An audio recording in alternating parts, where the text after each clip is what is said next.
우리가 감정 터치가 이루어지면 눈물이 납니다. 눈물샘이 터져서 어쩔 때는 주체할 바를 모를 때가 있는데, 이 눈물은 긍정적일 때도 있지만 부정적일 때도 있습니다.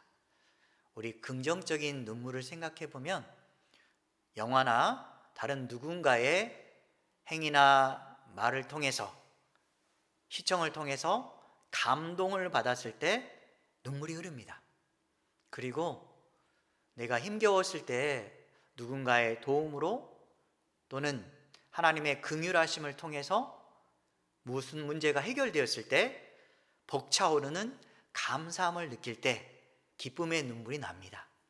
반대로 믿었던 사람이 나를 배신하고 또 내가 열심히 했는데 그 일이 실패했을 때, 그리고 절망 속에 빠져서 너무너무 힘겨울 때 고통의 눈물이 우리 안에 흐르기도 합니다. 어려운 문제로 인해서 아프고 힘겨워서 눈물이 날 때 드는 마음은 어떻습니까?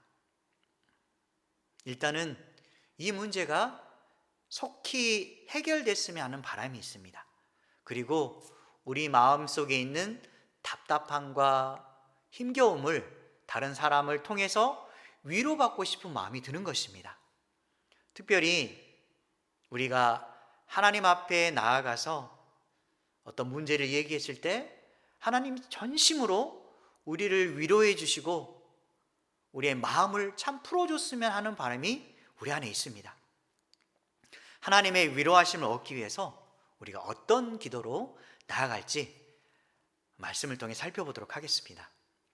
오늘 말씀의 배경을 잠깐 살펴보면 BC 722년에 북이스라엘이 아수르에 의해서 멸망을 당합니다. 그런 후에 BC 586년에 남유다가 바벨론에 의해서 멸망을 받게 됩니다. 이렇게 멸망을 받았을 때 바벨론이 유다인들을 포로로 잡아갑니다. 거기에서 많은 유다인들이 생활을 하게 되는데, 이제 하나님의 긍휼하심을 통해서 1차 포로 귀환이 이루어집니다. 그때 등장하는 인물이 바로 스룹바벨과 예수아입니다. 그들이 5만 명의 이스라엘 백성들을 이끌고 주력했던 게 바로 성전 건축이었습니다. 2차 포로 기한은 에스라 주도에 의해서 신앙 회복과 또한 유다인의 정체성 확립에 주력하면서 2차 포로 기한이 이루어집니다. 이제 3차 포로 기한에 대해서 생각해 볼 텐데, 이것은 오늘의 주인공 느헤미야의 주도로 성벽 재건이 이루어진다는 사실을 우리가 알 수가 있습니다. 오늘 말씀에 등장하는 이 느헤미야는 어떤 사람이었을까요? 먼저 느헤미야라는 뜻이 뭐냐면 나의 위로자라는 뜻입니다. 나의 위로자. 그런데 이 의미는 뭐냐면 이 땅의 위로가 인생의 성공을 통해서 이루어지는 것이 아니라 오직 하나님께 있다는 사실을 이름을 통해 드러내고 있습니다. 오직 하나님만이 나의 진정한 위로자가 되신다라는 말씀입니다. 그는 포로 기간에 태어난 이민자입니다. 어찌 보면 포로로 와서 너무너무 힘겨운 바벨론 생활을 하게 될 수밖에 없었을 것입니다. 외롭고 힘들고 포로로서의 인생, 유대 민족에 있었을 때는 아마도 엄청 잘 살았을 수도 있고 인정받는 삶을 살 수도 있었을 텐데, 그는 이곳에서 힘겨운 생활을 할 수가 있었을 것입니다.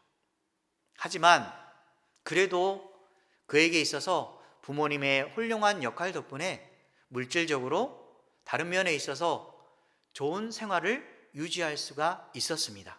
참 하나님은 어떤 형편에 있든지 간에 하나님께서 쓰시기 위해서 그 상황에 맞게 움직여가도록 도와준다는 사실입니다. 그가 이제 나름대로 자신의 생활에 잘 적응하고 있는 과정 중에 하나니아라는 그런 한 사람이 유대로부터 돌아옵니다. 즉 예루살렘에서 하나니가 돌아오는데 그는 궁금했습니다. 나의 고향인 예루살렘은 어떻게 되었을까? 마음속에 있는 그 궁금증을 하나니에게 얘기하는데 하나니는 고향 소식을 이렇게 전합니다. 예루살렘 성이 허물어졌고 성문들이 불타고 있습니다. 그리고 이스라엘 백성들이 환난과 큰 능욕을 받고 있습니다 라고 말을 합니다. 이 말을 들은 느헤미야는 어떤 느낌이 들었을까요? 지금 실질적으로 이스라엘의 고통에 대해서 직접적으로 와닿지는 않았을 것입니다. 그는 이민자 3세 정도이기 때문에 이스라엘 백성들의 그 삶이 시간이 흘러서 자기 자신의 입장에서는 큰 동요가 있지 않을 수도 있었을 것입니다. 그런데 고향 소식을 듣고 그는 이런 말이 나옵니다. 수일 동안 울고 슬퍼했다라고 나옵니다.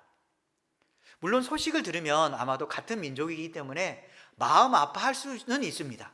하지만 그는 너무 특이한 게 뭐냐면 수일 동안 계속해서 울고 슬퍼했다는 것입니다. 여러분들은 우리나라 백성들이 힘들어하고 서로 분쟁하는 관계에 있을 때 어떤 마음이 드십니까? 잘못된 사람들에 대해서 질책하고 그들 때문에 우리나라가 잘못됐다라고 비난하고 또한 탓으로 돌리는 그런 모습을 가지고 있지는 않습니까? 느헤미야는 자신의 그 애통하는 마음을 진심을 담아서 그가 울음을 통해서 그리고 그 다음 단계인 하나님 앞에 무릎을 꿇고 기도하는 모습을 통해서 발견할 수가 있습니다. 그는 하다못해 눈물을 흘리면서 금식까지 합니다. 하나님, 우리나라 동족을 제발 회복시켜 주시길 원합니다. 그들의 아픔을 기억해 주시기 원합니다 라는 그런 심정으로 그가 눈물을 흘리며 금식하며 기도했던 것입니다. 우리는 어떻습니까? 우리나라의 아픔과 슬픔에 대해서 똑같이 이렇게 같이 눈물을 흘리면서 마음 아파하고 우리나라의 민족을 위해서 힘겨워하는 사람들을 위해서 진심으로 기도하고 있습니까? 아니면 나만 잘 살면 되지, 나와 상관없는 사람들이야 라고 생각하고 자신을 위해서만 살아가고 있습니까? 여기서 느헤미야의 모습을 한번 주목해 보시기 바랍니다. 왜 그가 자신의 민족을 위해서 슬퍼하고 하다못해 금식하고 기도까지 했을까요? 그의 마음속에는 애통하는 마음이 있었습니다. 마태복음 5장 4절에 보면 이 애통하는 마음이 잘 나와 있습니다. 애통하는 자는 복이 있나니 그들이 위로를 받을 것이며.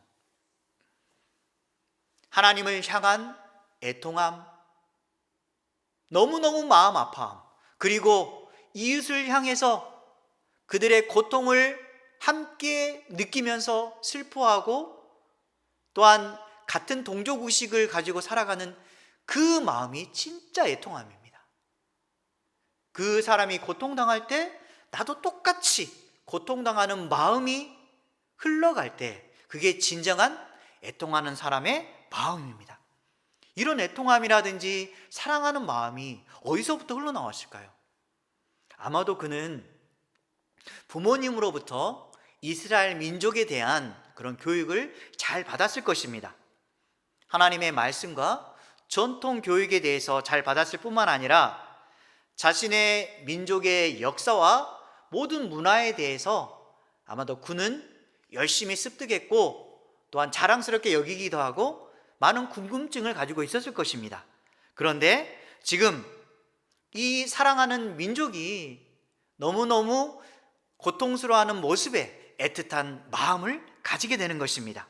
그리하여서 민족의 그 고통에 마음 아파하면서 자신의 사명감이 생기기 시작하게 된 것입니다. 어떻게 하면 우리 민족을 위해서 내가 할 수 있을까? 그들에게 도움이 될 수 있을까라는 그런 마음이 생기기 시작하는 것입니다. 관심이 가면 마음도 갑니다. 마음이 가면 행하려고 노력하게 됩니다. 우리 인생도 그렇습니다. 보이는 것이 우리가 관심을 가는 분야입니다. 우리 어떤 것에 주목하면 그 주목한 것들이 많이 보이기 시작합니다. 그래서 우리가 사랑하는 마음이 넓어지면 넓어질수록 주변 사람들의 환경이 보이기 시작하고 내가 어떻게 하면 주변에 있는 사람들에게 도움이 될까? 그리고 그에게 따뜻한 말 한마디나 어떤 필요한 것을 통해서 선한 영향력을 미칠까? 계속해서 하나님께서 주시는 마음이 공급받는다는 사실입니다. 사실상 느헤미야 삶은 다른 누구보다도 어찌됐든 간에 부유한 삶을 살고 있었습니다. 나 몰라라 할 수 있는 그런 요건도 있었습니다. 하지만 그는 이웃의 아픔과 슬픔에 대해서 함께 느끼려는 진정한 하나님의 백성다운 모습을 가지고 있었던 것입니다. 그리스도인의 모습은 어떤 것일까요? 고린도전서 12장 26절에서 27절은 이렇게 말합니다. 함께 읽도록 하겠습니다. 만일 한 지체가 고통을 받으면 모든 지체가 함께 고통을 받고 한 지체가 영광을 얻으면 모든 지체가 함께 즐거워하느니라. 너희는 그리스도의 몸이요 지체의 각 부분이라. 우리가 하나님의 마음을 가지게 되면 이웃 지체의 아픔이 보이기 시작합니다. 한 지체가 고통을 받으면 나도 마찬가지로 눈물을 흘리면서 똑같이 고통을 받는 느낌을 가져야 되는 게 진정한 하나님의 사람의 모습입니다. 여러분들은 어떻게 생활하고 계십니까? 나만 일이 잘 되어서 사업이 잘 경영되고 잘 풀려서 행복한 삶을 살아야 되겠지라는 그런 마음을 가지면 될까요? 하나님의 사람은 한 지체가 고통을 받으면 나도 진정으로 마음 아파하고 함께 눈물을 흘려줄 수 있는 그 사람이 진정한 하나님의 사람입니다. 우리 손가락을 깨물면, 한 손가락을 깨물면 전체가 다 아픕니다. 주님도 마찬가지로 우리는 그리스도의 몸이요 지체의 각 부분이기 때문에 함께 웃고 함께 우는 그런 믿음의 공동체의 삶을 살아가는 게 하나님께서 원하시는 삶입니다. 여러분의 시선과 마음은 어디에 있습니까? 오직 나에게만 있습니까? 아니면 하나님과 우리의 민족에게 있습니까? 지금 우리 민족이 마음 아파하고 있습니다. 서로 갈등과 분열이 생겨서 서로를 감싸주고 사랑해주고 위로해주는 것이 아니라 어떻게 하면 다른 사람을 억누르고 짓밟고 내가 올라설까 하는 그런 마음이 있는 사람들 때문에 우리 국민들이 마음 아파할 수가 있습니다. 하지만 진정한 하나님의 사람이라면 그 사람들을 위해서 함께 울어주고 함께 고통을 받는 그런 마음을 가져야만 되는 것입니다. 그러면 우리의 시선은 누구에게 향해야 될까요? 항상 우리의 시선은 오직 하나님께 둬야 됩니다. 하나님께 시선을 둘 때 우리가 하나님의 마음을 알게 되고 하나님 원하시는 삶을 살도록 계속해서 노력하며 살아갈 수가 있습니다. 우리 과거 선조들은 하나님의 믿음을 지키기 위해서 자기의 목숨을 버리기까지 했습니다. 나라를 위해서 헌신하고 그리스도인다운 삶을 살아가기 위해서 나는 죽고 예수님으로 살아가는 인생을 그들이 살았던 것입니다. 그렇기 때문에 지금 우리나라가 이렇게 행복하고 잘 살 수 있었던 것입니다. 너무너무 고마우신 분들입니다. 그분들의 기도와 헌신과 사랑이 있었기 때문에 우리가 이 자리에 설 수 있었던 것입니다. 우리 교회도 마찬가지입니다. 이제 교회가 지어지고 하나님 사랑하는 주품의 교회가 세워졌는데 이것은 다 하나님께서 이루어 주시는 놀라운 결과입니다. 나 때문에 모든 일이 이루어지는 것이 아니라 하나님께서 공급해 주신 그 은혜로 말미암아 이 교회가 세워지고 또한 여러분의 삶이 기쁨을 누리며 살아갈 수 있는 것입니다. 그것은 오직 하나님께서 주신 은혜인 것입니다. 우리 주변 사람들 중에 소방관들 아마 보았을 겁니다. 요즘 산불이 나서 너무너무 힘겨운 삶을 살아가는 사람들이 있고 집을 잃고 많은 고통을 당하신 분들이 있는데 소방관들 보면 24시간 기다리면서 어떻게 해서든 산불을 끄기 위해서 최선을 다하는 모습, 자신을 희생하면서 다른 사람들이 행복하기를 원하는 그런 따뜻한 모습이 있기 때문에 우리나라가 든든히 서가는 게 아닐까요?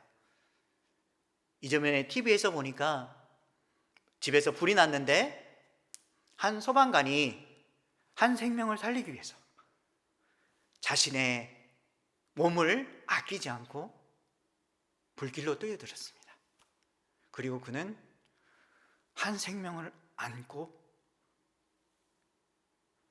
밖에 나가서 자신은 죽고 생명을 살렸습니다. 그 마음이 진짜 마음입니다. 그리스도인의 마음은 항상 자신을 희생하더라도 한 생명을 살리기 위해서 자신의 모든 것을 던질 줄 아는 마음, 이게 하나님께서 기뻐하시는 마음입니다. 그리고 그게 바로 진짜 그리스도인의 공동체의 모습입니다. 여러분들 항상 어려움이 생기거나 힘겨움이 생길 때 환경이나 남 탓하지 마시기 바랍니다.